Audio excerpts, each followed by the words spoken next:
بآياتنا أن أخرج قومك من الظلمات إلى النور وذكرهم بأيام الله صدق الله مولانا العظيم۔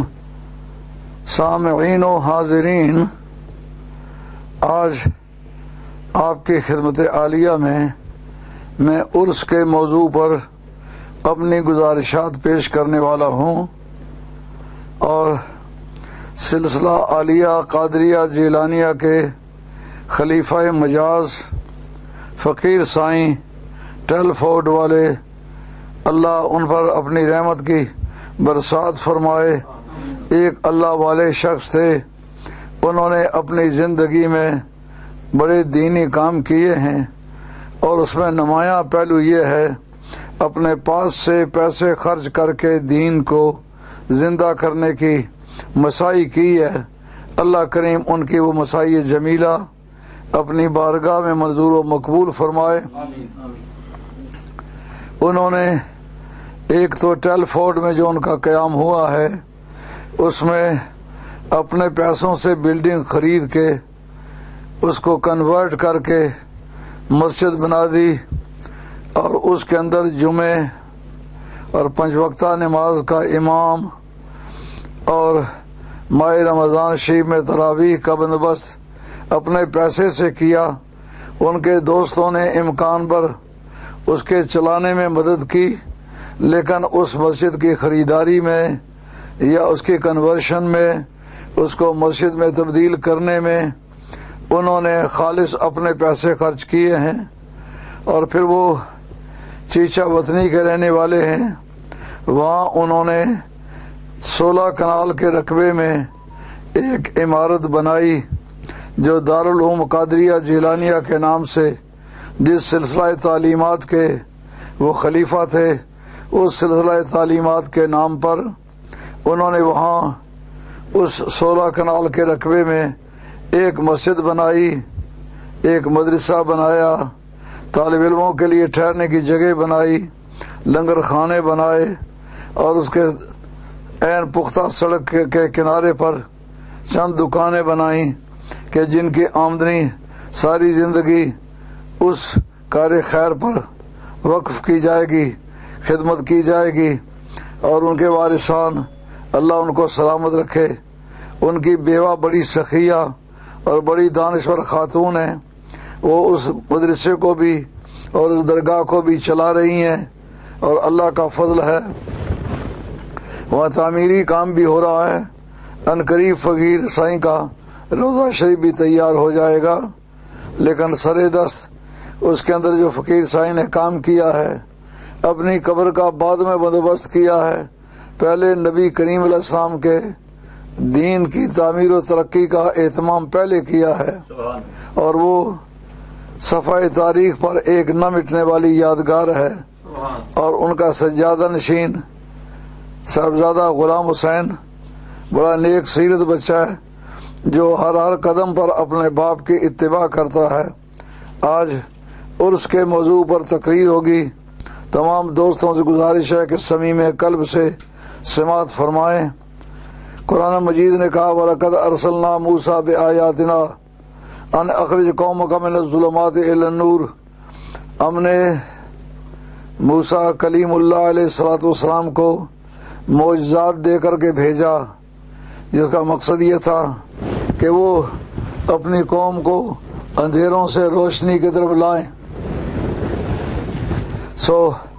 انہوں نے یہ کام کیا، پہلے ان کو معجزات دیے، بعد میں ان کی ڈیوٹی لگائی، اور اس ڈیوٹی میں ایک بڑا واضح قسم کا ٹائٹل یہ تھا وَذَكِّرْهُمْ بِأَيَّامِ اللَّهِ، جو اللہ کے دن ہیں ان کی انہیں یاد دلاؤ۔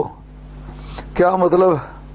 نہ صرف اللہ کے بندوں کو یاد رکھنا ہے، بلکہ ان ساعتوں کو، ان گھڑیوں کو، اس پورے ماحول کو، اس پورے ایٹماسفیئر کو زندہ رکھنا ہے، اور لوگوں کو اس سے نصیحت دلانی ہے۔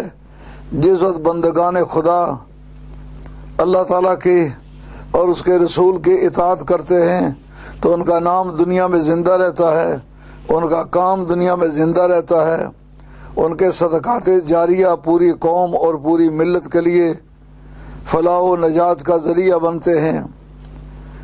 اس موقع پر اہل علم نے ایک تبصرہ کیا ہے کہ اللہ کے دن کون سے ہیں؟ کہ جن دنوں میں اللہ تعالیٰ کے نیک بندوں پر اس کی رحمت کا فیضان ہوا اور اللہ تبارک و تعالیٰ نے اپنی آسمانی اور زمینی نعمتوں سے انہیں مالا مال کر دیا، ان کی یاد دلانے کا یہ معنی ہے، اور وہ اللہ کے دن ہے، اور اللہ کے نیک بندوں اور صالحین اور آل اللہ اور دین حق کی طرف دعوت دینے والوں کو جنہوں نے مزاحمت کی ان کی مذمت بھی، اور ان پر غضب الہی کے نازل ہونے کی تاریخ کو بھی اللہ تعالیٰ نے یوم اللہ قرار دیا ہے۔ یہ اس واقعے کی طرف اشارہ ہے جو بخاری شریف صیام التطوع میں حدیث آتی ہے کہ نبی کریم رؤوف الرحیم صلی اللہ تعالی علیہ وآلہ وسلم جب مدینہ طیبہ تشریف لائے تو آگے یہودیوں کی آبادی تھی، انہوں نے روزے رکھے ہوئے تھے، پوچھا یہ روزہ کیسے رکھا ہے؟ ان کا یہ 10ویں محرم کا روزہ ہے۔ موسیٰ کلیم اللہ علیہ الصلوۃ والسلام نے جب ہجرت فرمائی تو اس تاریخ محرم شریف کی 10ویں تاریخ تھی۔ 10ویں تاریخ کو عالم اسلام میں بڑی خاصی اہمیت حاصل ہے۔ تو اس تاریخ دو طرح کے انعامات ہوئے، ایک تو موسیٰ کلیم اللہ علیہ الصلوۃ والسلام بمیں اپنے رفقائے کار کے، بمیں اپنے مریدین کے، اپنے ماننے والوں کے صحیح و سلامت بحر احمر کو چیر کے پار ہو گئے، صحرائے سینا میں پہنچ گئے، اور ان کے دشمن جو ان کا پیچھا کر رہے تھے وہ پوری آرمی لے کر کے آئے، اور ان کے گھوڑوں کے گھٹنوں کے ساتھ بھی سونے بندھے ہوئے تھے، سر پر سونے کے سنہری تاج تھے۔ فرعون ان کے آگے آگے تھا جو اس وقت تک خدا کہلاتا تھا اور لوگوں کو بے ایمان کرتا تھا۔ موسیٰ کلیم اللہ علیہ السلام نے اس کی جھوٹی خدائی کے خلاف جنگ چھیڑی، اور ایسی جنگ چھیڑی کہ آخری لمحے تک اس کا مقابلہ کرتے چلے آئے۔ اس کے پاس تمام دنیاوی وسائل تھے، ان کے پاس اسلحہ جنگ تھا، عبید و خدم تھے، لاؤ لشکر تھے، اور تمام ضروریات زندگی فراوانی کے ساتھ موجود تھی، اور بلا شرکت غیر ایک وسیع ملک کا حکمران تھا جس میں غلے کی پیداوار، پھلوں کی پیداوار، سبزیوں کی پیداوار اس قدر بھرمار کے ساتھ تھی کہ ان کو کسی دوسرے ملک کی مدد کی حاجت نہ تھی، بلکہ دوسرے ممالک کی وہ مدد کیا کرتا تھا۔ لیکن اس کو یہ پتہ نہیں تھا کہ یہ نعمتیں محتاج ہیں اللہ تعالیٰ کی رضا کی۔ میں اگر اس کے نبی کے ساتھ ٹکر لوں گا اللہ مجھ سے راضی نہیں رہے گا، اور یہ سب نعمتوں کو زوال سے دوچار ہونے میں کوئی دیر نہیں لگے گی۔ تو موسیٰ کلیم اللہ علیہ السلام کا خیر و عافیت کے ساتھ بغیر تمام بنی اسرائیل کے جو ہمارے ریکارڈ کے مطابق 10 لاکھ تھے یا 6 لاکھ تھے، اور بنی اسرائیل کے ریکارڈ کے مطابق 20 لاکھ تھے، وہ ایک ایک بال کے ساتھ محفوظ ہو کر صحرائے سینا میں پہنچ گئے۔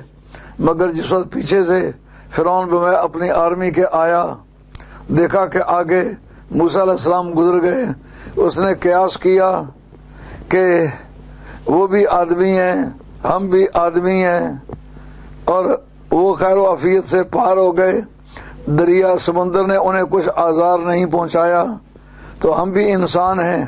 اس کو یہ پتہ نہیں تھا اس کا نام ہے قیاس مع الفارق۔ وہ اللہ والے تھے، تم اللہ کے دشمن ہو، وہ نبی کی اطاعت کرنے والے تھے، تم نبی سے بغاوت کرنے والے ہو۔ ایسے انسانوں کو ان انسانوں پر کیسے کیا جا سکتا ہے جنہوں نے نبی کے کہے پر اپنی آبادیاں چھوڑیں، رہائش گاہیں چھوڑیں، زندگی کی سہولتیں چھوڑیں، نبی کے وعدے پر انہوں نے ہجرت قبول کر لی۔ وہ لوگ اور تھے، ان پر فرعونیوں کو اور فرعون کی جماعت کو قیاس کرنا یہ صحیح نہیں تھا، اور اس بات کو حضرت رومی نے بہت اچھے طریقے سے مثنوی شریف سے ذکر کیا کہ تم غلط فہمی میں ہو. کارے پاکاں را قیاس از خود بگیر، گرچہ مانت در نوشتن شعر و شیر. پاک لوگوں کے کاموں پر اپنے کاموں کو قیاس مت کرو.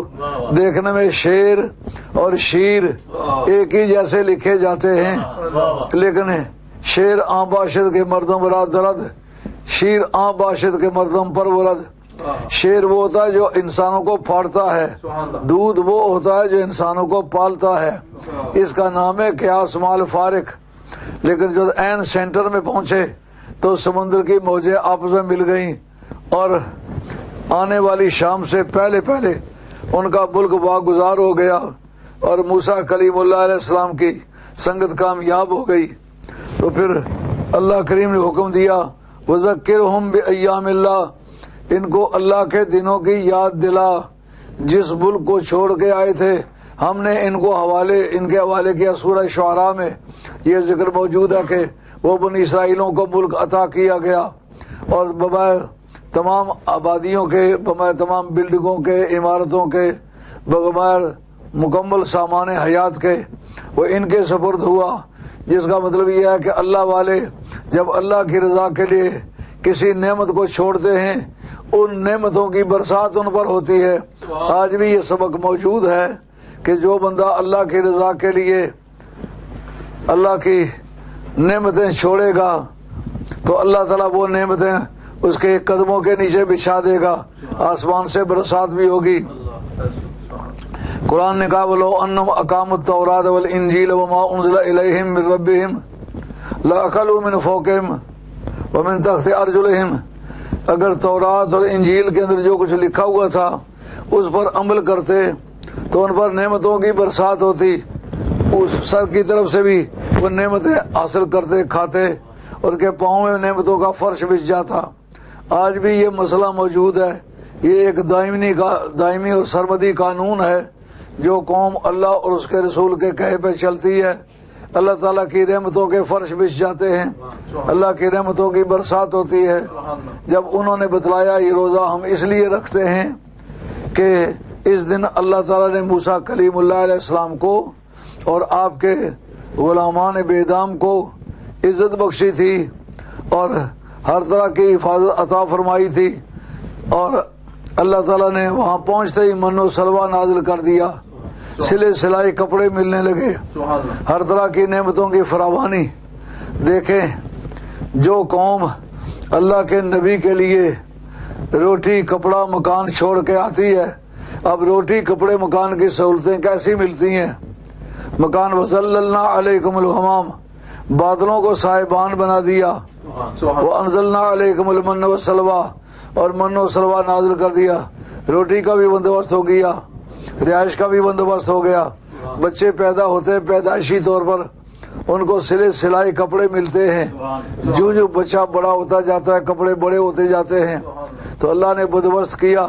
رب نے بتایا کہ موسیٰ کلیم اللہ علیہ السلام کی قوم نے موسیٰ علیہ السلام کی پیروی کی تھی. دیکھو جن چیزوں کا خدشہ تھا اللہ تعالیٰ نے کس طرح سے ان کی تلافی فرمائی، ان کا خرچہ پورا کیا، خدشات دور کیے. نبی کریم علیہ السلام نے فرمایا کہ تم موسیٰ علیہ السلام کے اتنے قریب نہیں ہو جتنے ہم موسیٰ علیہ السلام کے قریب ہیں. اگر تم روزہ رکھنا مناسب سمجھتے ہو یا تمہارے دین میں اس کا وجوب تمہارے لیے ثابت ہے تو ہم سمجھتے ہیں ہمارے لیے رکھنا زیادہ بہتر ہے. نبی کریم علیہ السلام نے 10ویں محرم کا روزہ رکھا، اور صحابہ کرام میں سے بعض نے کہا یا رسول اللہ یہ تو یہودیوں کا شعار ہے. فرمایا آئندہ سال ایسا ہے اگر زندہ رہے اللہ نے مہربانی فرمائی کوئی قانون نہ آ گیا تو پھر ہم 10ویں کا بھی اور 11ویں کا بھی روزہ رکھ لیں گے. معلوم ہے یہ 11ویں بھی بڑی پرانی بات ہے، اور 10ویں محرم کا روزہ وہ اتنی قیمتی بات بن گئی کہ 10ویں کی بیک گراؤنڈ اگر تلاش کرو، علامہ بدر الدین عینی نے عمدۃ القاری شرح بخاری کے اندر لکھا ہے کہ آدم علیہ السلام کی توبہ جو منظور ہوئی اس کا تاریخ 10ویں محرم تھی، دن جمعے کا تھا. آپ کی ولادت کیا، ان کی باڈی میں جو روح پھونکی گئی تھی وہ ان کا میلاد سمجھا جاتا ہے، میلاد آدم۔ اسی لیے علامہ ابن حجر اسقلانی نے اپنی محب الدنیا کے مقدمے میں میلاد النبی کی بحث چھیڑی ہے اور کہا دنیا میں سب سے پہلا اجتماع اور سب سے پہلی تقریبات وہ میلاد ہے۔ آدم علیہ الصلوۃ والسلام کی باڈی میں جب روح پھونکی گئی تو آپ اٹھ بیٹھے، اس تاریخ کو ایسی عزت ملی کہ 10ویں محرم کا دن جو تھا اس کو اللہ نے بعد میں آنے والے لوگوں کے لیے برکت کے واسطے استعمال کرنے کا حق دیا۔ حضرت نوح علیہ السلام کی کشتی جو اس سیلاب میں تیری وہ بھی 10ویں محرم تھی۔ ابراہیم علیہ السلام کی ذات و برکات پر جو نار گلزار ہوئی وہ بھی 10ویں محرم تھی۔ اور جس وقت حضرت موسیٰ کلیم اللہ علیہ السلام کا بیڑا پار ہوا وہ بھی 10ویں محرم تھی۔ اور جس تاریخ من و سلوہ حضرت عیسیٰ علیہ السلام پر مائدہ نازل ہوا وہ بھی 10ویں محرم تھی۔ اور جس تاریخ حضرت یعقوب علیہ السلام جناب یوسف علیہ السلام سے ان کے دوران بادشاہت مصر میں ملنے گئے تو اس وقت بھی 10ویں محرم تھی۔ اور جو میدان کربلا ہے وہ بھی 10ویں محرم تھی۔ فرق یہ تھا کہ حضرت یعقوب علیہ السلام خوشیوں کے شادیانوں کے ساتھ وہاں مصر میں پہنچے اور جناب سیدہ زینب جو ہے وہ دکھوں اور ارمانوں کے زخموں کے ساتھ کربلا شریف چھوڑ کے دشمنوں کی ہتھکڑیاں سہ کے وہ دمشق میں پہنچی۔ تو یہ 10ویں محرم کا معاملہ بڑا پرانا چلا آ رہا ہے۔ تو یہ ایام اللہ سے کیوں قرار پایا؟ کہا کہ ایک اللہ کے نیک بندے پر اللہ کی رحمتوں کا فیضان ہوا اور اس کی غلامی کرنے والوں پر بھی اللہ کا فیضان ہوا۔ اس سے تم بھی سمجھ جاؤ اگر موسیٰ علیہ السلام کے کہے پہ چلنے والے ان پر نعمتوں کی برسات ہوئی ہے تو تم سید الانبیاء کے پیچھے چلنے والوں پر رحمت کی برسات کیوں نہیں ہوگی؟ تو ہی ناداں چند کلیوں پر قناعت کر گیا ورنہ گلشن میں علاج تنگی داماں بھی ہے۔ حضرت نبی کریم علیہ السلام نے اس دن کو منا کے اس بات کی طرح ڈالی کہ اگر کوئی اللہ کے نیک بندوں کی یادگاریں ہوں ان کو منایا جائے تو اس سے فائدہ پہنچتا ہے۔ اب جناب موسیٰ علیہ السلام جب تک زندہ رہے وہ 10ویں محرم کا دن مناتے رہے، فالتو عبادات کرتے رہے۔ یہ جو عرسوں کی تاریخ ہے اس کو بھی ہم ایام اللہ میں سے سمجھتے ہیں اور اس کا ثبوت ہمارے پاس عرسوں کے عنوان سے کیا ہمارے پاس ثبوت ہے؟ عرسوں کے عنوان سے ہمارے پاس یہ ثبوت ہے، علامہ شامی نے لکھا ہے کہ مصنف ابن ابی شیبہ کے اندر یہ بات موجود ہے کہ 3 سال ہجرت میں جنگ احد ہوئی اور نبی کریم علیہ السلام اس کے بعد اس دن کو جو یوم احد تھا نبی کریم علیہ السلام اپنے صحابہ کے وہاں تشریف لے جایا کرتے تھے، فاتحہ خوانی کیا کرتے تھے، ان کے کردار کی تعریف کیا کرتے تھے۔ اس کا مطلب یہ ہے کہ عنوان عرس کیا ہے؟ اس دن کو یاد رکھنا جس دن میں اللہ والے دنیا سے گئے ہیں، اور پھر اس تاریخ کچھ کلمات طیبہ پڑھ کے ان کی روح کو ایصال کرنا اور ان کے کردار کی تعریف کرنا۔ عرسوں پر کیا ہوتا ہے؟ جیسا آج ہم نے فقیر سائیں کا ذکر کیا، فقیر سائیں ایک عام نوجوان آدمی تھا، میرے پاس کسی مقصد کے لیے آیا، میں نے اس کو چند کلمات بتایا کہ اسے اس طریقے سے کرنا ہے تو خدا تعالیٰ نے اس کا بیڑا پار کر دیا اور آج اس کی کرامات کی اس قدر ہجوم ہے کہ جتنے اس کے مرید ملتے ہیں ہر ایک کئی کرامتوں کا بر وقت ذکر کرتا ہے، اور انشاءاللہ العزیز اس کا بیٹا بھی قدم بقدم اپنے باپ کے نقش قدم پر چل رہا ہے، انشاءاللہ اس پر بھی فیضان ہوگا۔ پھر مصنف ابن ابی شیبہ کی اس حدیث سے صحابہ کرام نے یہ مضمون اخذ کیا، حضرت ابو صدیق رضی اللہ تعالیٰ عنہ کی ذات پاک یہ ہر سال یوم احد کے طور پر احد میں جایا کرتے تھے، سرکار کی تعلیمات اور سرکار کے عمل کے مطابق وہاں پڑھ کر کچھ کلمات ایصال ثواب بھی کرتے تھے، اور ان صحابہ کرام کی تعریف بھی کیا کرتے تھے کہ جنہوں نے اس میدان کارزار میں سرکار پر جانیں قربان کی۔ حضرت ابو طلحہ کا ہاتھ کٹ گیا تھا، وہ اس تاریخ سرکار کی طرف آنے والی تلواروں کو ہاتھ سے روکا تو وہ ان کی انگلیاں کٹ گئی تھی، ان کو بھی بطور یادگار کے ذکر کیا گیا۔ اور حضرت سعد بن ابی وقاص یا حضرت قتادہ، یہ دونوں بڑے چوٹی کے تیر انداز تھے۔ سرکار نے اس جنگ میں یہ فرمایا میرے پاس ڈھال نہیں ہے، میں کیا کروں؟ اس وقت حضرت سعد بن ابی وقاص نے عرض کیا اس میں اختلاف ہے، حضرت قتادہ تھے یا حضرت سعد تھے؟ اسی لیے علامہ فخر الدین رازی تفسیر کبیر میں جو آنکھ پھوٹنے کا ذکر ہے کہتے ہیں حدقۃ الرجل، ایک مرد کے جو آنکھ کا ڈیلا ہے باہر آ گیا، نام نہیں لیا، کہا ایک مرد، جس کا مطلب اس اختلاف سے انہوں نے بچنا چاہا۔ اگر دونوں کے ساتھ یہ بات پیش آئی ہو تو کو ہمارا مانے نہیں، سرکار کا معجزہ ہے۔ اور سرکار ان کے چلے پہ تیر چڑھاتے، فدا کا ابی و امی، دو شخصوں کے لیے سرکار نے، ایک حضرت زبیر بن العوام کے لیے فرمایا اور دوسرا اس تیر انداز کے لیے فرمایا تجھ پر میرے ماں باپ قربان ہوں۔ اس سے مسلم آرمی کی بڑی حوصلہ افزائی ہے۔ سرکار نے بڑے بڑے عبادت گزاروں، بڑے بڑے حاجیوں، بڑے بڑے نمازیوں اور بڑے بڑے نیک لوگوں کو یہ بات نہیں کہی کہ تیرے اوپر میرے ماں باپ قربان ہوں، لیکن ایک جنگی جرنیل کے لیے سرکار نے یہ بات فرمائی۔ اس لیے پاکستان آرمی کے لوگ اور باقی عالم اسلام کی مسلم آرمی کے لوگ اس بات کو اپنی کتابوں پر لکھ لیں کہ اگر نیت سچی ہے، عقیدہ سچا ہے، تو پھر جہاد کی صفوں میں آگے بڑھنا معمولی کام نہیں، یہ ایسا کام ہے جس پر سرکار نے خوش ہو کر فرمایا فدا کا ابی و امی۔ اور سرکار میرے پاس ڈھال نہیں ہے، انہوں نے کہا یا رسول اللہ میرا سینہ کس لیے ہے؟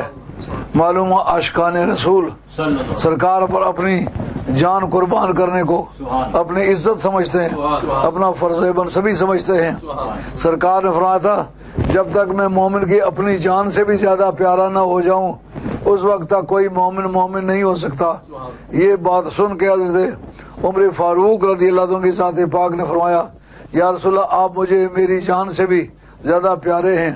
الآن یا عمر، اے عمر اب بات بنی ہے۔ تو یہ ثبوت انہوں نے دیا ہے۔ اس لیے ہر مسلمان کی ڈیوٹی ہے کہ نبی پاک کے صحابہ کو عزت سے یاد کرے، عزت سے ذکر کرے، دل سے تعظیم کرے، اور یہ عقیدہ رکھے کہ نبی پاک علیہ السلام کا کوئی صحابی ایک لمحے بھر کے لیے بھی دوزخ میں نہیں جائے گا۔ صرف سرکار کی صحبت، سرکار کی زیارت، ایمان کے ساتھ زندہ رہنا اور ایمان پر موت قبول کرنا، اتنی بات سے جنت واجب ہو جاتی ہے۔ یہ اہل سنت والجماعت کا عقیدہ ہے۔ کسی صحابی سے کوئی بات ہوئی ہے اس کو مذمت کے ساتھ ذکر نہیں کرنا، اس سے باز رہنا ہے۔ صحابہ کی تعریف کے پہلو تلاش کرنے، ان کے عیب کے پہلو تلاش نہیں کرنے۔ حقائق کے طور پر جہاں بیان کرنے کی ضرورت پڑے سچائی بیان کرنا پڑتی ہے، لیکن یہ ہے کہ اس کی غرض مذمت نہ ہو۔ صحابہ کرام کی عزت کرنا، صحابہ کرام نے اپنی جانیں دے کر سرکار کو بچایا، اور جب کہا یا رسول اللہ یہ میری چھاتی کس لیے ہے؟ جب تیر آئے گا میں اپنی چھاتی پر لوں گا۔ ایک تیر آنکھ میں لگا، آنکھ پھوٹ گئی، آنکھ کا ڈیلا باہر آ گیا، اور آنکھ کا ڈیلا باہر اس طرح نہیں آیا کہ وہاں سے صرف نکلا ہو، ہتھیلی پہ رکھ کے کہا یا رسول اللہ یہ میرے آنکھ کا ڈیلا ہے۔ اب بتائیں سرکار آنکھ لوگے کہ جنت لوگے؟ اس سے یہ عقیدہ ملا سرکار کو آنکھ دینے کی بھی رب نے قدرت دی ہے اور جنت عطا فرمانے کی بھی قوت دی ہے۔ میں تو مالک ہی کہوں گا کہ وہ مالک کے حبیب یعنی محبوب و محب میں نہیں میرا تیرا۔ سرکار کو خدا کی نعمتیں بانٹنے کا اختیار ہے۔ بخاری کی حدیث ہے واللہ یوتی وانما انا قاسم، دیتا اللہ ہے پر بانٹتا میں ہوں۔ اب جناب قاعدہ بلاغیوں کا ہے کہ جس وقت فعل متعدی ذکر کیا جائے، ٹرانزٹیو ورب ذکر کیا جائے، مفعول ذکر نہ کیا جائے، اس سے مراد عموم بھی ہوتا ہے، اطلاق بھی ہوتا ہے، نہ کسی صفت کی شرط ہے نہ گنتی کی شرط ہے، گنتی میں بھی بے حد ہے اور صفات میں بھی جس طرح کا چاہے، یعنی دیتا اللہ ہے، بانٹتا میں ہوں، لیکن اللہ دیتا ہے یہ بھی فعل متعدی ہے، اس کا مفعول ذکر نہیں کیا، اللہ کیا دیتا ہے، مطلب یہ کہ اللہ سبھی کچھ دیتا ہے، سبھی کو دیتا ہے، لیکن بانٹنے کا کام میں کرتا ہوں۔ قاسمن بھی فعل متعدی ہے، ٹرانزٹیو ورب ہے، تقسیم کرو تو دوسرے کی طرف جاتا ہے نا، تو اس کا بھی کوئی بیان نہیں کیا کس کس کو دیتا ہوں، کہا یہ بانٹنے والے کی مرضی رہی، اللہ کے خزانے او جی میں چاند لٹاؤں، جنوں چاند جنا چاند جی میں چاند دلاؤں، یہ سرکار کی شان ہے۔ اب سرکار نے فرمایا آنکھ لوگے کہ جنت لوگے، دیکھیں مانگنے والے کا مزاج بھی کتنا لطیف ہے، عرض کیا یا رسول اللہ اگر آپ جنت بھی دے دیں آنکھ بھی دے دیں آپ کا کیا بگڑتا ہے، تو سرکار نے پھر آنکھ اٹھا کے ان کے پپوٹے میں رکھی، آنکھ کا یہ جو خانہ ہے نا اس کو انگریزی میں آئی ساکٹ کہتے ہیں اور اردو میں پپوٹا کہتے ہیں، اس پپوٹے میں آپ نے آنکھ کا ڈھیلا رکھا، اب بتا، ان کا میں کچھ نہیں بتا سکتا کہ کون سی آنکھ پھوٹی تھی، نہ درد ہے نہ بینائی میں فرق ہے، لیکن ملا علی قاری لکھتے ہیں، کہتے ہیں جوں جوں عمر گزرتی گئی جو اصل آنکھ تھی اس میں بینائی کم ہوئی، لیکن جو سرکار کی عطا کردہ تھی اس میں بینائی بڑھتی چلی گئی، جو جو اس کی عمر بڑھتی گئی ساتھ ساتھ بینائی بڑھتی گئی، جو اصلی آنکھ تھی اس میں روشنی میں نظر آتا تھا اندھیرے میں نظر نہیں آتا تھا، لیکن جو سرکار کی عطا کردہ آنکھ تھی جیسے روشنی میں دیکھتی تھی ویسے ہی اندھیرے میں بھی دیکھتی تھی۔ تو اس طرح احد کے شہداء کی تعریف کرنا اور ان کی بڑائی بیان کرنا، ان کی خوبیاں بیان کرنا، یہ اسلامی تعلیمات میں ہے، سرکار کی سنت ہے۔ حضرت ابو بکر صدیق رضی اللہ تعالیٰ کی ذات پاک ہر سال احد والے دن کو وہاں جایا کرتے تھے، چند صحابہ تھے، کیا ثابت ہوا کہ عرس سرکار کی بھی سنت ہے، خلفاء کی بھی سنت ہے، خلفاء کی سنت کی کا ذکر کرنے کی ضرورت اس صورت میں پیش نہیں آتی کہ جب سرکار کی سنت ثابت ہو، اس کا مطلب تواتر ہے، یہ سنت سرکار نے شروع کی، پھر حضرت ابو بکر صدیق کی ذات پاک جاتے رہے، چند صحابہ ساتھ جاتے رہے، پھر اس کے بعد جناب فاروق اعظم جاتے رہے، اس کے بعد عثمان غنی جاتے رہے، حیدر کرار جاتے رہے، یہ سب عرس کی تقریب کے طور پر وہاں جاتے رہے۔ رہ جاتی ہے بات آج کے دور میں فتوے دینے والے کہتے ہیں بہت سارے مقامات ایسے ہیں جہاں عرس ہوتا ہے تو لوگ وہاں برے کام کرتے ہیں، تو ان برے کاموں کی وجہ سے ہم ان عرسوں کو حرام کہتے ہیں۔ یار کسی جائز کام میں اگر کوئی برا کام شامل ہو جائے اس برے کام کو بند کرنا چاہیے، جائز کام کو بند نہیں کرنا چاہیے۔ مثلا اگر اچھی جگہ برے کام کرنے کی وجہ سے بری ہو جائے تو پھر تو کعبہ پھر معاذ اللہ ثم الیاذ باللہ برا ہو جائے گا، اس لیے کہ کعبہ شریف کے اندر بت رکھ کے پوجے گئے، لیکن سرکار نے بتوں کو نکالا، کعبے سے بند نہیں کیا۔ صفا مروہ دو پہاڑیاں تھی، ایک پر اسحاف کا بت تھا، ایک پر نائلہ کا، نائلہ خاتون تھی، اسحاف مرد تھا، انہوں نے کعبہ شریف کے اندر بدکاری کی تھی اور اللہ تعالیٰ نے ان کو فسلائز کر دیا تھا، جس کو کہتے ہیں سیل پتھر کر دینا، وہ پتھروں میں تبدیل ہو گئے۔ ان کو عبرت پذیری کی غرض سے ایک کو صفا پہ رکھا، ایک کو مروہ پہ رکھا۔ صحابہ کرام جب ایمان لائے، مسلمان ہوئے، اسلام کو قبول کیا، سرکار کی تعلیمات کو صبح و شام پابندی سے اپنانا شروع کیا، وہ صفا مروہ پر جانے سے گریز کرنے لگے، کہا کہ یہاں بتوں کی پوجا ہوتی رہی، دو بت پوجے جاتے رہے، ایک نائلہ کا، ایک اساف کا۔ ایک تو یہ ثابت ہوا مقامات مقدسہ پر جو آدمی برا کام کرے عام لوگوں کے مقابلے میں اس کی سزا زیادہ ہے، اس لیے باقی لوگوں پر اور طرح کی سزائیں ہوئیں، لیکن ان کو پتھروں میں تبدیل کیا گیا کہ پتھر موجود رہیں گے اور قیامت تک یہ یادگار رہے گی جو مقامات مقدسہ پر برائی کرتا ہے اس کی یہ سزا ہوتی ہے۔ بعد میں اللہ والوں نے ان کو کہیں توڑ پھوڑ دیا، مگر سرکار نے سمجھایا اگر اچھی جگہ برے کام کرنے کی وجہ سے وہ اچھی نہ رہے، کوئی جائز کام تھا اس میں برے کام شامل کر دیے گئے، تو پھر اگر وہ اچھا کام برا ہو جائے تو پھر تو کعبے کو برا ہونا چاہیے نہیں۔ کعبہ جس طرح مقدس تھا اسی طرح مقدس ہے، صفا مروہ جیسے مقدس تھیں ویسے آج بھی مقدس ہیں، اگر مٹا سکتے ہو تو اس برائی کو مٹاؤ۔ آپ دیکھتے ہیں کہ جس وقت کوئی آدمی مر جاتا ہے تو جنازے کے ساتھ جانا سنت رسول صلی اللہ علیہ وسلم ہے، سرکار صحابہ کی سنت ہے۔ ساتھ جانے والی عورتیں کئی نوخہ گر ہوتی ہیں جو پیشہ ور نوخہ گر ہیں، تو وہ نوخہ گری حرام ہے، جس کو بین کرنا کہتے ہو نا، وہ ساتھ اونچی آواز سے لے کے ساتھ آواز کے ساتھ بے پردہ ہو کر وہ نوخہ کرتی ہیں۔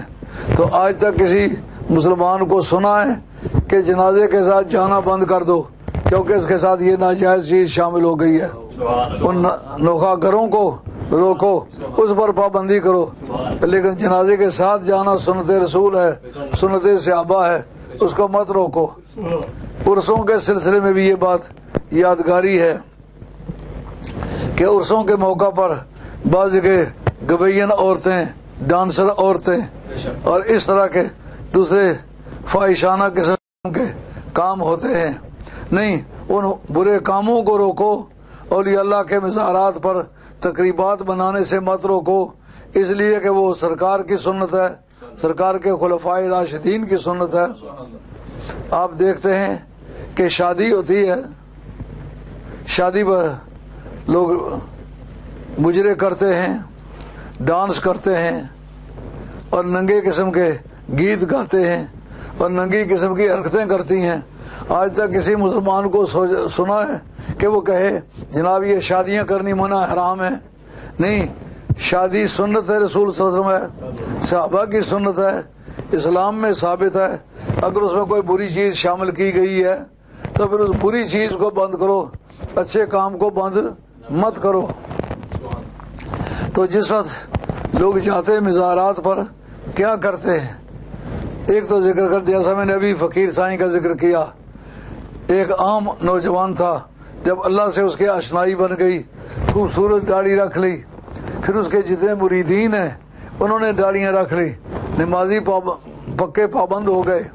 ہم جب یہ ذکر کرتے ہیں تو یہ ان کے نامہ اعمال میں درج ہوتا ہے کہ نہیں ہوتا؟ مسلم اور بخاری دونوں کے اندر حدیث موجود ہے۔ جنازہ جا رہا تھا، ایک جنازہ گزرا، سرکار نے فرمایا وجبت، لوگ اس کی تعریف کر رہے تھے، سرکار فرمایا وجبت، واجب ہو گئی ہے۔ دوسرا جنازہ گزرا، لوگ اس کی مذمت کر رہے تھے، سرکار فرمایا وجبت۔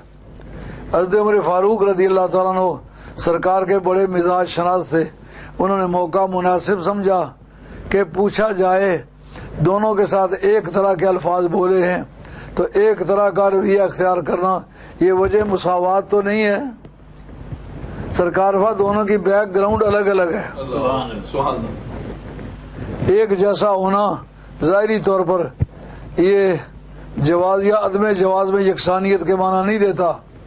جب ان کی بیک گراؤنڈ الگ الگ ہو تو پھر دونوں کا نتیجہ الگ ہو سکتا ہے۔ ظاہری شکل میں ایک جیسے ہوں مگر ان کا حکم مختلف ہو، ایسا ہو سکتا ہے۔ تو حضرت عمر فاروق نے اپنی اعتقادی حیثیت کو صاف رکھنے کے لیے پوچھا یا رسول اللہ دونوں جنازے گزرے ہیں، دونوں کے لیے اب وجبت واجب ہو گئی ہے، تو بتائیے کیا واجب ہو گئی ہے؟ عربی زبان میں جہنم بھی مؤنث ہے، جنت بھی مؤنث ہے، جہنم بھی مؤنث ہے، تو دونوں واجب ہو گئی، دوزخ واجب ہو گئی ہے یا جنت؟ سرکار نے فرمایا وہ جس کی تعریف کر رہے تھے انتم شہداء اللہ فی ارضہ، تم زمین میں اللہ تعالیٰ کے گواہ ہو. جب اتنے 100 بندہ اس کی تعریف کر رہا تھا تو اتنے گواہ گزرے اس کی اچھائی پر، خدا تعالیٰ نے اس کے لیے جنت کو واجب کر دیا. دوسرا آدمی تھا وہ برے کام کرتا تھا، لوگ اس کی برائی بیان کر رہے تھے، تو اتنے آدمی جب اس کے خلاف گواہ گزر گئے سرکار نے اس پر دوزخ واجب کر دیا. یہی وہ بات ہے جس کے لیے ابراہیم علیہ السلام نے دعا مانگی تھی، وَاجْعَلْ لِي لِسَانَ صِدْقٍ فِي الْآخِرِينَ، مولا کریم پچھلے لوگوں میں میرا ذکر اچھائی سے چھوڑیو. اب قربانی کے دن آ رہے ہیں، حضرت ابراہیم علیہ السلام کا ذکر خیر بڑی عظمت، پاکیزگی اور محبت کے ساتھ کیا جائے گا. اس کا کریڈٹ کس کو جائے گا؟ حضرت اسماعیل علیہ السلام کو جائے گا، ابراہیم علیہ السلام کو جائے گا، اور جس نے اس نیکی کو آسان کیا وہ جناب سیدہ حاجرہ ہیں، وہ ان کو جائے گا. اب جناب اللہ تعالیٰ نے کیا شان چھوڑی ہے، جس ماں نے یہ اجازت دی کہ باپ کے ساتھ جاؤ، شیطان نے آ کے کہا کہ یہ شیطان نے ان کو سکھایا ہے. انہوں نے کہا میں پیغمبر کی بیوی ہوں، میں تمہارے دھوکے میں نہیں آتی ہوں. پیغمبر کو شیطان دھوکہ دے سکتا ہے؟ نہیں، تم غلطی میں تم شیطان نظر آ رہے ہو. اللہ کریم نے فرمایا حاجرہ جہاں تو پاؤں رکھے گی نا اس کو ہم شاعر اللہ قرار دیں گے. شاعر جمع شعیرہ کی، شعیرہ کہتے ہیں یادگار کو یا نشانی کو، یعنی اس جگہ قدم رکھنے سے یاد کون آتا ہے؟ قدم رکھیں حاجرہ نے، یاد کون آتا ہے؟ اللہ. جناب حاجرہ سلام اللہ علیہ، آپ ایک پیغمبر کی بیوی ہیں، دوسرے پیغمبر کی ماں ہیں، اور سارے پیغمبروں کے سردار کی دادی ہیں. کہا کہ اے حاجرہ تو کیا یاد رکھے گی کہ تو نے ایک نبی کے تعمیل حکم کی مدد کرنے میں پورا کردار ادا کیا ہے. اب قیامت تک جو یہاں سے گزرے گا تیرے قدموں کے ذرات میں یاد خدا کا راز پنہاں ہے. جو بھی یہاں سے گزرے گا وہ تیری طرح دوڑ لگانے کی ٹرائی کرے گا اور دنیا پر ثابت کرے گا کہ ہرگز نہ میرد آ کے دل زندہ شد بعشق، سب تست بر جریدہ عالم دوام با. عاشقوں کے نشانے راہ کو رب مٹنے نہیں دیتا. حضرت علامہ راضی نے اس موقع پر بڑی خوبصورت بات لکھی ہے جو بڑی یادگاری ہے. کہتے ہیں پیچھے ایک بحث چلی آ رہی ہے، لا تقولوا لمن یقتل فی سبیل اللہ اموات، ان لوگوں کو مردہ مت کہو جو اللہ کے راستے میں قتل کر دیے گئے. آدمی کا دماغ سوچتا ہے کہ جس کی گردن اڑ گئی، سانسوں کا سلسلہ منقطع ہو گیا اور اس کو جنازہ اس کا پڑھ لیا گیا. مذہب شافعی میں شہید کا جنازہ نہیں پڑھا جاتا، ہمارے مذہب میں پڑھا جاتا. وہ کہتے ہیں وہ زندہ ہے، جنازہ مردہ کا پڑھنا چاہیے. تو زندگی میں سب سے پہلا درجہ سرکار کا ہے، سرکار کا جنازہ پڑھا گیا. امام حنیفہ کہتے ہیں سرکار کا جنازہ پڑھا گیا تو پھر اب شہید کا جنازہ بھی پڑھیں گے. اب حضرت سیدہ حاجرہ کی سٹوری کو ادھر ملانے کے لیے امام راضی نے یہ سلسلہ چلایا کہ جو شہید ہو گیا اس کی بیوی بیوہ ہو گئی، نکاح ثانی کر گئی، اس کی وراثت تقسیم ہو گئی، اس کے بچوں نے اس کی جائیداد بانٹ لی، اس کا چیلم کر دیا گیا. اب قبر میں دفن کرنے کے بعد کس طرح مانے کہ وہ زندہ ہے؟ آگے قرآن مجید نے ایک ایسی تدبیر کی جس سے یہ امر واضح ہو جائے کہ یہ تمہاری سوچ غلط ہے. کہا تم تو ان بندگان خدا کو مردہ کہتے ہو جو میری یاد میں جیے، میری یاد میں قتل کیے گئے. انہوں نے تن من دھن اپنا ظاہر و باطن راہ مولا میں قربان کیا. میں تو ان راہ گزاروں کو مردہ نہیں کہتا جن راہ گزاروں سے وہ گزر گئے. یعنی صفا مروہ بھی زندہ ہے کیونکہ مائی حاجرہ یہاں سے گزری ہے. لیکن ان قدموں میں برکت کیوں آئی ہے؟ کہا دراصل نبی کے کاز کے لیے دوڑی تھی. حضرت اسماعیل علیہ السلام کے لیے آپ کی چھاتیوں میں دودھ نہیں رہا تھا تو کہا میں کھانے کے لیے کوئی چیز نہیں, پینے کے لیے کوئی چیز نہیں, یہاں لکو دک بھی آبان ہے, پانی کا کوئی بندوبست نہیں, میں کہیں تلاش کروں جہاں پرندے اتر رہے ہوں یا چارپائیوں کے پاؤں لگے ہوئے ہوں, تو یہ نشانی ہوتی ہے کسی چشمے کی کہ پرندے پانی کی غرض سے وہاں اترتے ہیں, چارپائے ادھر چل کے جب جاتے ہیں جبکہ وہاں پانی ہے. تو کہتے ہیں بے قراری کے عالم میں ایک پہاڑی پہ چڑھ کے دیکھتے ہیں میرا بچہ ٹھیک ہے کہ نہیں, پھر دوسری پہاڑی پر چڑھتے ہیں. اس وقت ایک ایسا نقشہ رب نے پیش کیا جس میں عقیدے کا دروازہ کھل گیا. جناب سیدہ کیا دیکھتی ہیں کہ جس وقت حضرت اسماعیل علیہ السلام سخت بے قرار ہوئے, انہوں نے زمین پہ ایڑیاں رگڑی تو پتھروں سے پانی نکل آیا. دوڑی ہوئی آئیں, آ کے پانی کے گردا گرد بار دے دی, کہتی ہیں زم زم زم, رک جا رک جا رک جا.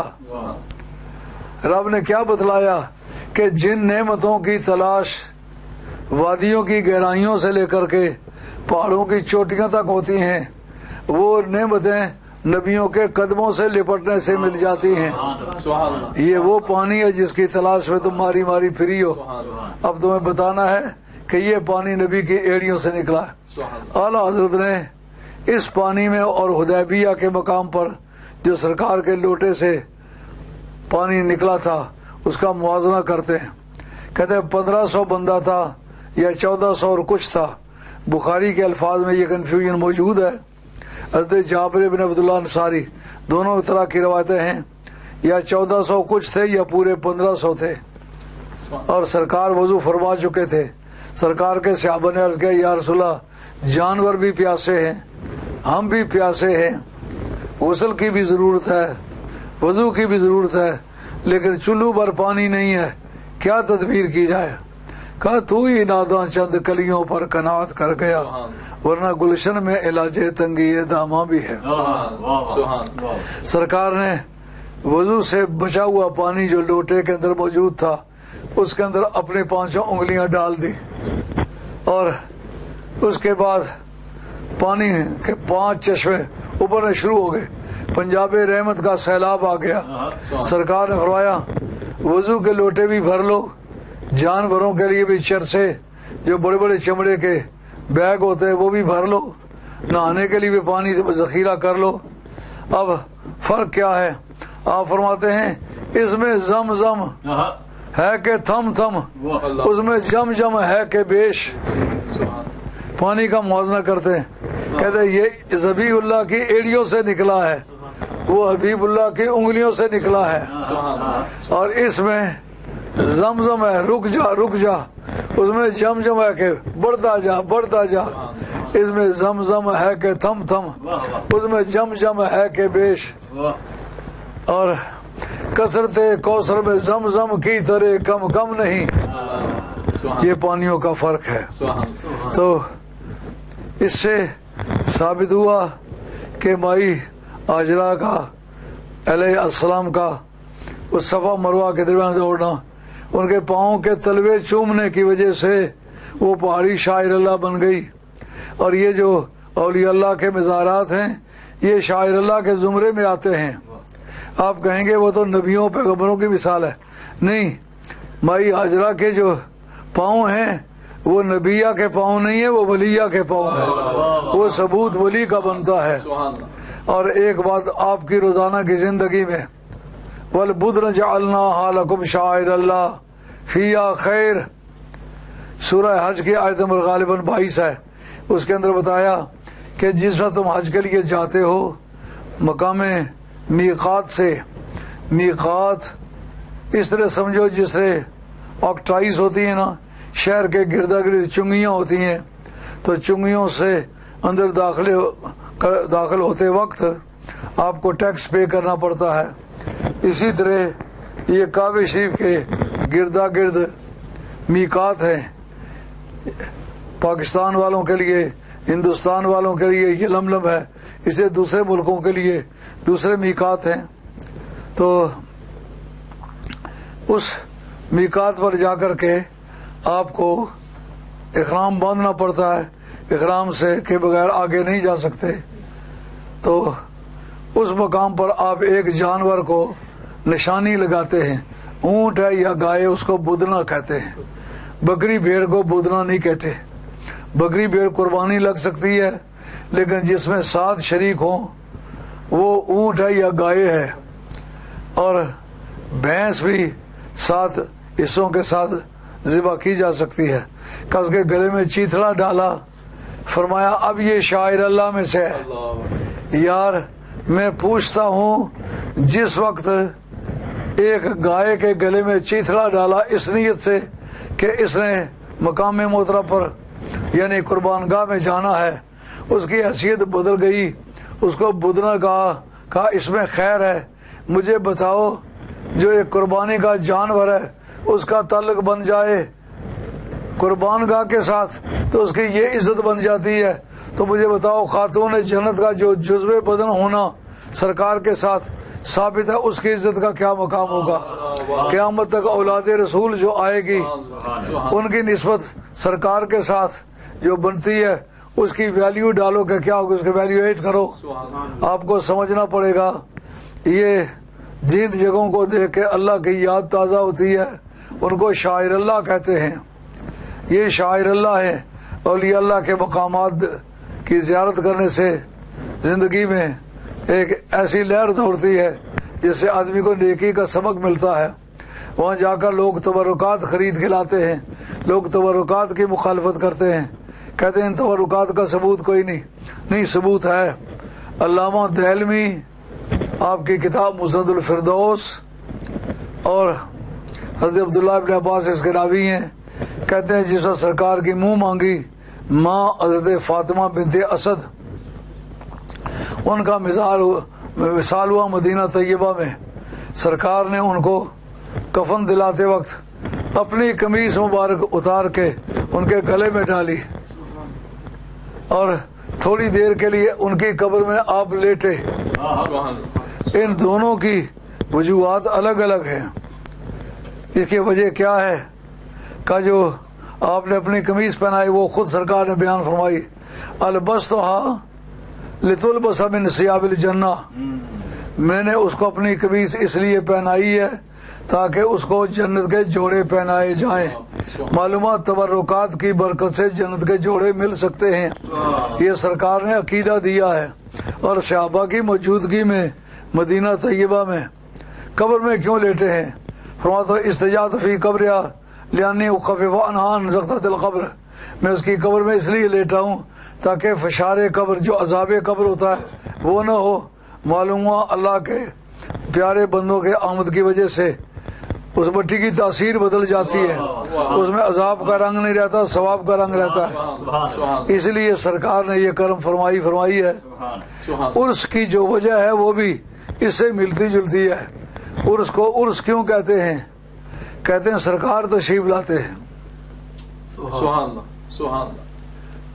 باب اثبات عذاب القبر مشکات شریف کے اندر حدیث آتی ہے، نبی کریم رؤوف الرحیم صلی اللہ تعالی علیہ وسلم فرماتے ہیں جیسے کسی میت کو قبر میں رکھا جاتا ہے تو منکر اور نکیر اس کے سامنے آ جاتے ہیں۔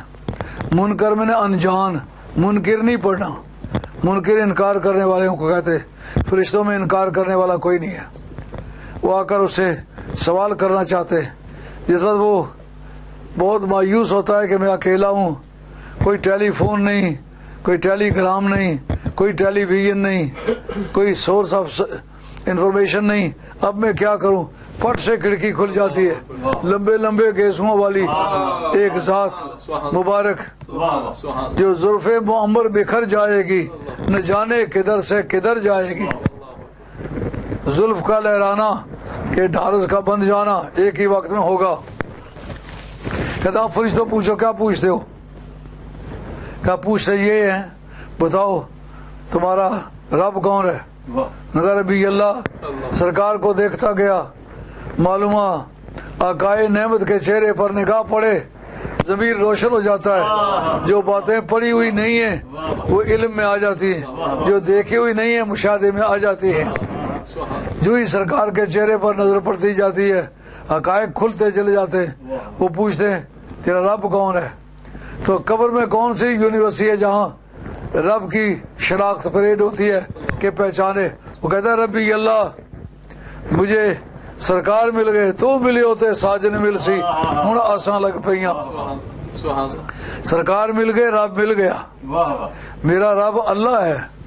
کہا ماں دینوں کا، تیرا دین کون سا ہے؟ وہ بیچارہ بکریاں چراتے چراتے مرا ہے، راستے میں جاتے جاتے ایکسیڈنٹ ہو گیا، مر گیا ہے. کسی دور دست پہاڑی پر وہ پیدا ہوا ہے، وہیں مر گیا ہے. کسی یونیورسٹی میں گیا ہی نہیں. اس کو کیا پتا اسلامی سلیبس کیا ہے، درس نظامیہ کیا ہے، سرکار کی بارگاہ کا جو نظام تھا، نظام تعلیم وہ کیا تھا، جو حضرت عمر فاروق نے تعلیمی اصلاحات اپنے وقت میں جاری کی تھی، جو مکاتب کی مہم شروع کی تھی. حضرت عمر فاروق کی وہ تدبیری یادگاریں قیامت تک زندہ رہیں گی. آپ نے پورے اسلامی قلم رو میں اسلامی مدارس کا جاری کرنا، اس کا بانی جناب عمر فاروق ہے. اس نے وہ پڑھا ہی نہیں، وہ دیکھا نہیں، اس کو کیا پتا ہے. جو کسی شہر میں آیا ہی نہیں ساری زندگی، سرکار کا کلمہ پڑا ہوا ہے. اب جناب وہ کہتا ہے میرا دین اسلام ہے. اب نہ خدا کی شناخت پریڈ ہوئی ہے، نہ اسلام کی شناخت پریڈ ہوئی ہے.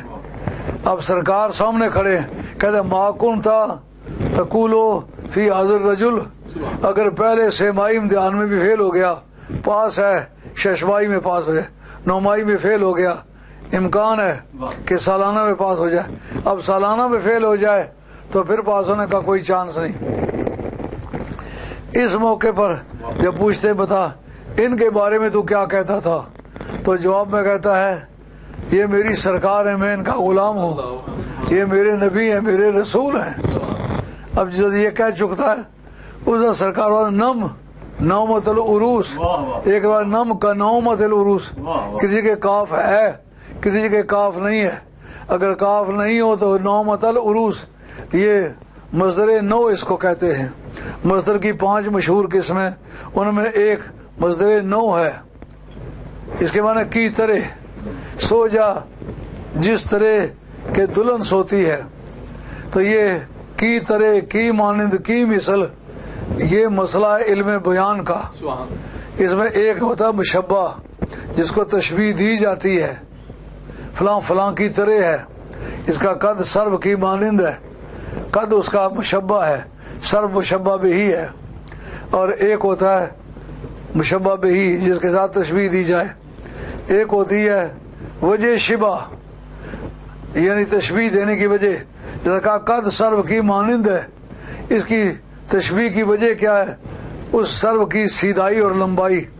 اس کا چہرہ چاند کی مانند ہے، اس کی وجہ لمبائی اور چوڑائی نہیں ہے، اس کا وجہ شبہ حسن ہے. یہاں یہ کہنا کہ دلہن کی طرح سو جاؤ، وجہ شبہ کیا ہے؟ تشبیہ دلہن کے ساتھ کیوں دی ہے؟ کہا جس طرح دلہن ہو، نو بیاتی دلہن ہو، اس کی دیورانی اندر نہیں آتی، ساس اندر نہیں آتی، سسر اندر نہیں آتا، ساس اندر نہیں آتی. مطلب یہ کہ نو بیاتی دلہن پتہ نہیں کس حالت میں ہو، اس لیے اندر نہیں جانا چاہیے. اب اندر جائے تو وہی جائے جس کے ساتھ اس کا نکاح ہے. کہا اب اگر تیرے پاس کوئی آئے گا تو میں ہی آؤں گا، میرے ساتھ تیرے پاس کوئی نہیں آ سکتا. تو یہ عرس اس کو اس وجہ سے کہا گیا کہ نم نومت العروس. عروس کہتے ہیں شادی کو یا دلہن کو. تو اس کا مطلب یہ ہے کہ تیرا سونا دلہن کا سا سونا ہے. اب تیرے پاس آؤں تو میں ہی آؤں گا، اب پوچھنے کے لیے کوئی نہیں آئے گا. تو عرس کی یہ بیک گراؤنڈ ہے جس کو آج تک آل اللہ نے ذکر کیا ہے. وہاں سے لوگ تبرکات لے کے جاتے ہیں. تبرکات کا استعمال نبی کریم علیہ الصلوۃ والسلام سے روایت کرتی ہے ام عطیہ. وہ کہتی ہیں جو سیدہ زینب کا وصال ہوا، آپ کی سب سے بڑی صاحبزادی، ان کا نام تھا سیدہ زینب.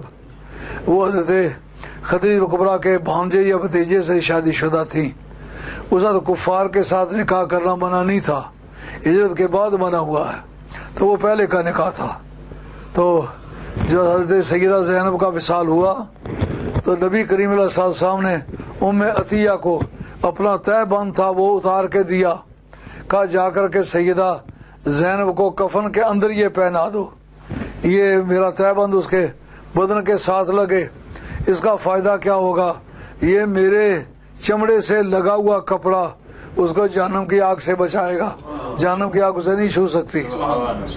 حضرت امیر معاویہ رضی اللہ تعالی عنہ سرکار کے صحابی ہیں، انہوں نے سرکار کے حجامت کے بال مبارک، ناخن مبارک رکھے ہوئے تھے، انہوں نے کہا کہ یہ بال میرے منہ میں ڈال دینا اور یہ ناخن میرے منہ میں ڈال دینا، آنکھوں میں ڈال دینا، اور میرے سجدہ گاہیں جو ہیں میری دونوں ہتھیلیوں پہ رکھ دینا، میرے دونوں گھٹنوں پہ رکھ دینا، میرے دونوں کے پاؤں کے برج آف فٹ پہ رکھ دینا۔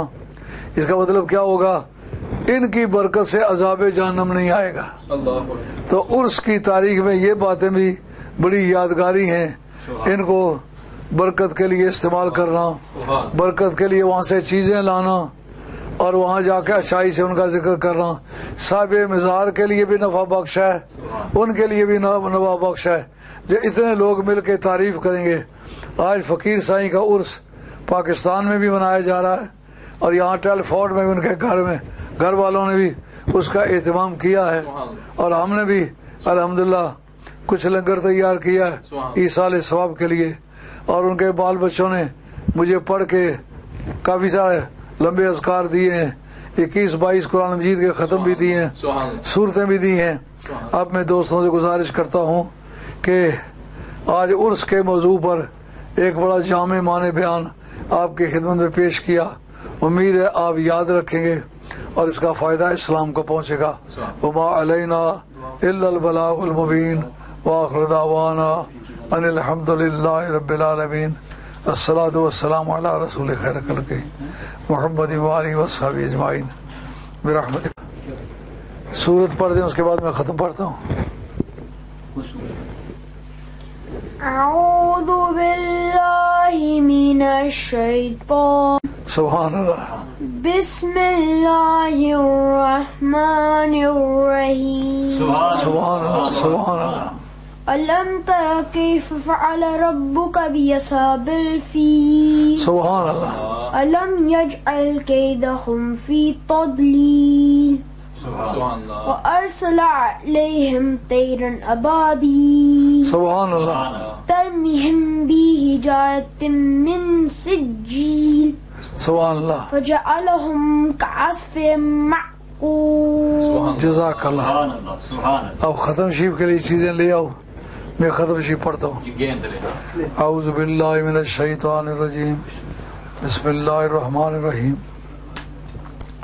لا يستوي اصحاب النار واصحاب الجنہ، اصحاب الجنة هم الفائزون۔ لو انزلنا هذا القرآن على جبل لرأيته خاشعا متصدعا من خشية الله، وتلك الأمثال نضربها للناس لعلهم يتفكرون۔ هو الله الذي لا إله إلا هو عالم الغيب والشهادة هو الرحمن الرحيم۔ هو الله الذي لا إله إلا هو الملك القدوس السلام المؤمن المهيمن العزيز الجبار المتكبر، سبحان الله عما يشركون۔ هو الله الخالق البارئ المصور، له الأسماء الحسنى يسبح له ما في السماوات والأرض وهو العزيز الحكيم۔ بسم اللہ الرحمن الرحیم۔ قل یا ایھا الکافرون لا اعبد ما تعبدون ولا انتم عابدون ما اعبد ولا انا عابد ما عبدتم ولا انتم عابدون ما اعبد لكم دینکم ولی دین۔ بسم اللہ الرحمن الرحیم۔ قل اعوذ برب قل هو الله احد الله الصمد لم يلد ولم يولد ولم يكن له كفوا احد۔ بسم اللہ الرحمن الرحیم۔ قل هو الله احد الله الصمد لم يلد ولم يولد ولم يكن له كفوا احد۔ بسم اللہ الرحمن الرحیم۔ قل هو الله احد الله الصمد لم يلد ولم يولد ولم يكن له كفوا احد۔ بسم اللہ الرحمن الرحیم۔ قل اعوذ برب الفلق من شر ما خلق ومن شر غاسق اذا وقب ومن شر النفاثات في العقد ومن شر حاسد اذا حسد۔ بسم اللہ الرحمن الرحیم۔ قل اعوذ برب الناس ملک الناس اله الناس من شر الوسواس الخناس الذي يوسوس في صدور الناس من الجنة والناس۔ بسم اللہ الرحمن الرحیم۔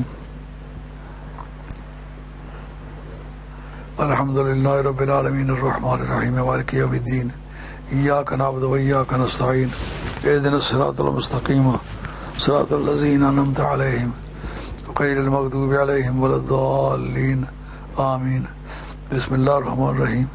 ألف لام ميم ذلك الكتاب لا ريب فيه هدى للمتقين الذين يؤمنون بالغيب ويقيمون الصلاة ومما رزقناهم ينفقون والذين يؤمنون بما أنزل إليك وما أنزل من قبلك وبالآخرة هم يوقنون أولئك على هدى من ربهم وأولئك هم المفلحون.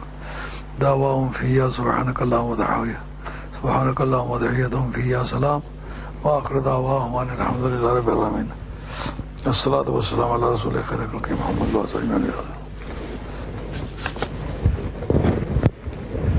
یہ فقیر صاحب کے سالانہ ختم شریف کے لیے عرس کے لیے شاہد علی رانا صاحب نے 2 قرآن مجید پیش کیے ہیں، 313 سورہ یاسین پیش کی ہیں، 313 سورہ رحمان پیش کی ہیں اور 3000 مرتبہ درود نجات پیش کیا ہے.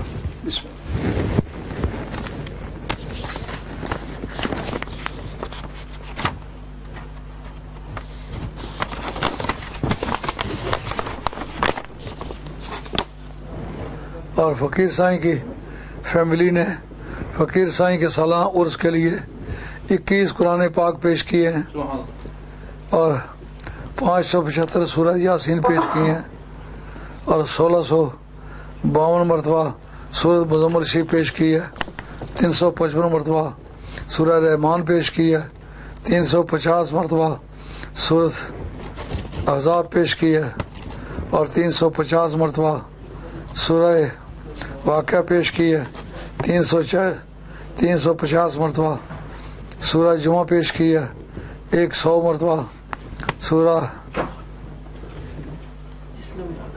سورہ اخلاص پیش کی ہے اور 100 مرتبہ سورہ فاتح شریف پیش کی ہے اور 3,85,000 مرتبہ آیت کریمہ شریف پیش کی ہے اور 1200 مرتبہ درود شریف پیش کیا ہے، 365 مرتبہ درود نجات پیش کیا ہے اور 3,100 پہلا کلمہ شریف پیش کیا ہے، 413 مرتبہ تیسرا کلمہ پیش کیا ہے، 65 مرتبہ 4 کل پیش کیے ہیں اور 9 مرتبہ 9 پارے پیش کیے ہیں. پہلے 9 پارے پیش کیے.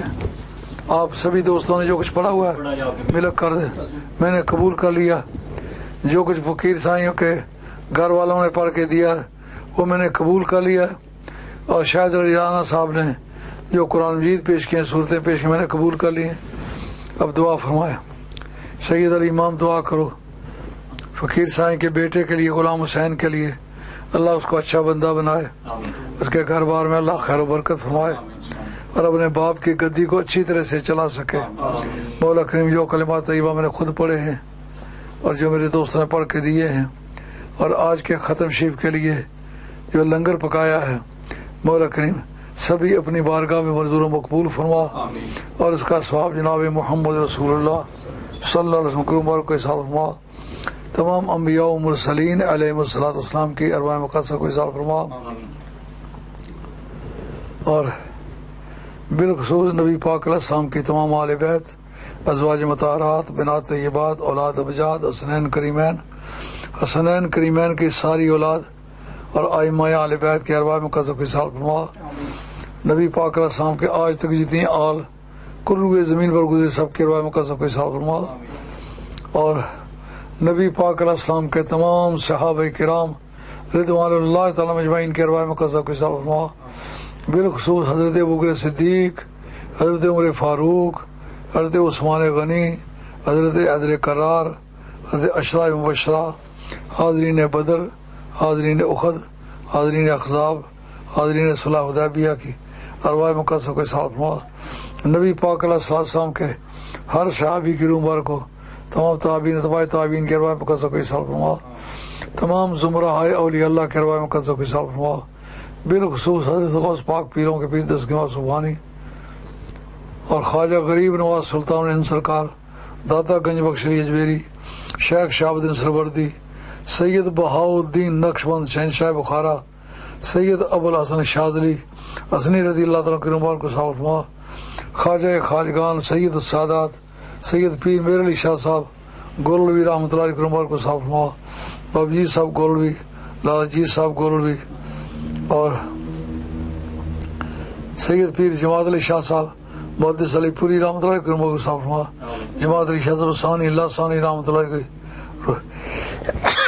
روم بار کو اصال فرما، حضرت خواجہ محمد قاسم مولوی پیر حیدر علی شاہ صاحب جلال پوری، حضرت امام ربانی مجد الفسانی شیخ احمد سنندی رحمۃ اللہ علیہ مبارک کو صاحب فرما، خواجہ قمر الدین سیالوی شمس الدین سیالوی، خواجہ سلمان تونسوی، خواجہ نور محمد ماروی، خواجہ فخر الدین دہلوی، خواجہ نظام الدین اورنگ آبادی، خواجہ نظام الدین اور ابو بلائی، امیر خسرو سید گیزو دراز رحمۃ اللہ علیہ، نصیر الدین چراغ دہلوی، سید علاؤ الدین صابر پیا کلری، ان کے والد صاحب شاہ عبد الرحمان ملتانی، حضرت فرید الدین مسعود گنج شکر، خواجگان کلیام شریف کے روایت میں قصو کی صاحب فرما، خواجگان شورا شریف کے روایت میں قصو کی صاحب فرما، اور کل روئے زمین پر جتنے آل اللہ گزرے سب کے روایت میں قصو کی صاحب فرما۔ بالخصوص میرے پیر و مرشد سید پیر ولایت علی شاہ، مہتاب علی شاہ، شاہ حسین بادشاہ، امیر علی شاہ، مردان علی شاہ، سلطان علی شاہ، شاہ محی الدین احمد، سید شمس الدین خان محمد، شاہ چراغ لاہوری، شاہ عبد الوہاب لاہوری، شاہ عبد القادر ثالث، شاہ محمد غوث بالا پیر، زین العابدین ناگوری، حضرت موسیٰ پاک شہید، حضرت شاہ عبد الرزاق ثانی، شاہ عبد القادر ثانی، شاہ محمد غوث اچھی، اور آپ کی تمام اولاد امجاد کے روایت میں قصو کی صاحب فرما، قادری، چشتی، نقش بندی، سہروردی، شاذلی، بدوی، زنجانی، خلوتی، شتاریہ، درکابیہ، دندرابیہ، کبرویہ، وبیسیہ اور دیگر سلاسل ولی اللہ جو ہمیں معلوم نہیں بھی ہو سکے سب کے روایت میں قصو کی صاحب فرما۔ فقیر سائیں کے ننیال، ددیال، سسرال، متعلقین، لائقین میں سے جتنے بھی لوگ دنیا فانی سے ایمان کے ساتھ گئے سب کے روایت میں قصو کی صاحب فرما، اور فقیر سائیں کے جتنے خلفاء اور مریدین دنیا سے ایمان کے ساتھ گئے ہیں مولا کریم سب کے روایت میں قصو کی صاحب فرما۔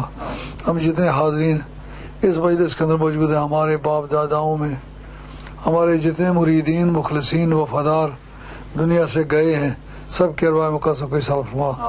مولا کریم جن پاک لوگوں کا ذکر کیا ان کی برکت سے فقیر سائیں کے گھر میں خیر و برکت فرما، ان کے خاندان کو ترقی عطا فرما، ان کو آپس میں محبت نصیب فرما، اور ان کی جس بیٹی کے گھر اولاد نہیں ہے اس کو اولاد عطا فرما۔ اللہ کریم حافظ اشتیاق کے گھر میں نرین اولاد عطا فرما، اور ہمارا لانگری جو یاسر پاکستان میں ہوتا ہے اللہ کریم اس کے گھر میں نرین اور صالح طویل عمر اولاد عطا فرما۔ چودھری رمضان کے گھر میں نرین اولاد عطا فرما، چودھری ذوالفقار اور چودھری ندیم کے بھائیوں کے گھروں میں صالح نرینہ طویل عمر ایک وقت اولاد عطا فرما، اور جتنے ہمارے مخلصین کل روئے زمین پر بے اولاد ہیں اللہ کریم ان کو صالح نرینہ طویل عمر ایک وقت اولاد عطا فرما، اور جن کی مالی مشکلات اللہ کریم دور فرما، راجے فخر کے مالی حالات خوشگوار فرما، اور اس کے بیٹے کو جو ہاشم علی خان ہے اللہ کریم اچھا سا باوقار روزگار عطا فرما، اس کے رزق روزی میں برکت فرما، اور حاجی جعفر صاحب کے پوتے حسن عسکری کی قوت گویائی کو کھول دے مولا کریم، انعام الحق کے بیٹے نیرین کی قوت گویائی کو اور صلاحیتوں کو اجاگر فرما، کل روئے زمین پر جتنے ہمارے مخلصین محبین یاران و احباب وفادار ہیں جو ان کی نیک حاجات پوری فرما۔ کل 11ویں شریف کی تقریب ہوئی ہے حسین شریف میں جو ہماری غیر حاضری میں ہمارے مشن کو اچھی طرح سے چلا رہے ہیں اور ہمارے معاملات کا انتظام کر رہے ہیں، اللہ کریم ان کو ترقی عطا فرما، اللہ کریم اپنا فضل فرما، مشکل آسان فرما۔ جو کل ساتھی آئے ہوئے تھے پٹیل صاحب ان کے بچوں کی جانپیں ہو گئی ہیں، بیٹے کے لیے کوئی اچھی شادی تلاش کر رہے ہیں، اللہ کریم اچھے نیک خاتون عطا فرما، اور جو ہمارے مرید ساتھی میں احمد نواز صاحب اللہ کے ان کے بچوں کو اچھے روزگار عطا فرما، رزق روزی برکت فرما، عاطف شاہ صاحب کی پریکٹس پہ برکت فرما، وصلی اللہ علیہ خیر خلق محمد۔ حضور کافی بندے میسج کیتا ہے دعا واسطے دنیا تو کافی بندے میسج کر رہے ہیں دعا واسطے جی دنیا تو کافی بندے میسج کرتے پہ دعا اچھا واسطے دعا کرو جن جن دوستوں کے پیغام آئے ہیں جو جو ان کی نیک آج مولا کریم صدقہ مدینے والی سرکار کا صدقہ پنجتن پاک کا اللہ کریم سب کی نیک آجات پوری فرما مشکلیں آسان فرما یہ ایک روحانی محفلہ جو نظر نہیں آ رہی مگر اس میں شمولیت اعلیٰ سے اعلیٰ بزرگوں کی ہے مولا کریم ان سب بزرگوں کی شمولیت کا صدقہ جس کی جو بھی کوئی نیک حاجت اللہ پوری فرما اور قاضی خالد صاحب کے کوئی مسائل ہیں ان کے لیے دعا کرو بہت خدمتگار اور وفادار ساتھی ہے اللہ تعالیٰ اس کی رزق روزی میں کاروبار میں برکت فرمائے ارشد نواز صاحب بڑا مخلص ساتھی ہے اللہ تعالیٰ اس کے رزق روزی میں برکت فرمائے اور محمد حسین طارق جو نعت خان ہے اس کا بھی فون آیا ہے اس کی کوئی نیک حاجت اللہ پوری فرمائے اے اللہ سب دوستوں کی نیک حاجات پوری فرما